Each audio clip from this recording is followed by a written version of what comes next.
À la naissance de deux frères jumeaux, Isaac et Rebecca attendaient des jumeaux. Dès la grossesse, les enfants se bousculaient dans le ventre. Dieu dit à Rebecca que deux nations sortiraient d'elle et que le plus jeune dominerait l'aîné. Les jumeaux naissent. Ésaü, le premier roué poilu, devient un chasseur. Jacob, le second plus calme, reste dans les tentes. Isaac aimait Ésaü, mais Rebecca aimait Jacob. Et le droit d'aînesse vendu. Un jour, Ésaü rentre fatigué de la chasse. Jacob prépare un plat de lentilles. Ésaü, affamé, dit: donne-moi à manger. Jacob répond: vends-moi ton droit d'aînesse. Ésaü accepte et échange son droit d'aînesse contre un simple repas. Isaac, affamé, dit: donne-moi à manger. Jacob répond: vends-moi ton droit d'aînesse. Isaac accepte et change son droit d'aînesse contre un simple repas. Isaac affamé dit: donne-moi à manger. Jacob répond: moi ton droit d'aînesse.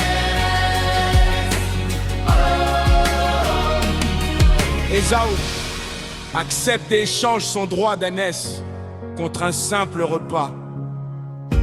Isaac, devenu vieux et aveugle, veut bénir son fils aîné Ésaü. Rebecca aide Jacob à se déguiser en Ésaü. Peau de chèvre sur les bras, vêtements d'Ésaü. Jacob trompe son père et reçoit la bénédiction d'Ésaü. Quand Ésaü découvre la vérité, il est en colère et promet de tuer Jacob. La fuite de Jacob. Rebecca envoie Jacob chez son oncle Laban pour fuir Ésaü. En chemin, Jacob fait un rêve célèbre. Une échelle relie la terre au ciel. Des anges montent et descendent. Dieu lui promet protection et descendance nombreuse.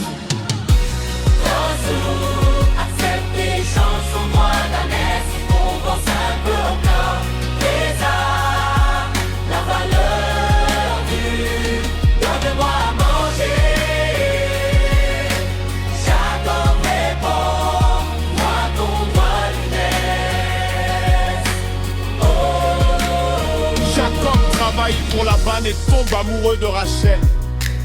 Il accepte de travailler 7 ans pour l'épouser. Mais Laban le trompe et lui donne Léa à la place.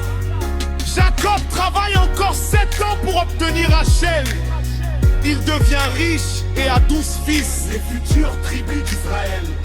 Isaü, le retour et la peur d'Ésaü. Dieu demande à Jacob de retourner dans son pays. Jacob a peur de rencontrer Ésaü et envoie des cadeaux pour l'apaiser.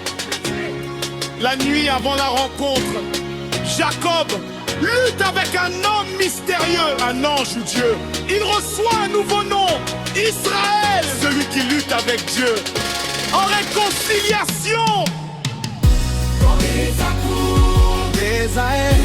Oli court vers lui et au lieu de le tuer, il l'embrasse. Les deux frères pleurent et se réconcilient. L'histoire d'Ésaü et Jacob montre Les conséquences de la tromperie, la valeur du pardon, la transformation d'une rivalité en réconciliation. la valeur du pardon. La transformation d'une rivalité en réconciliation.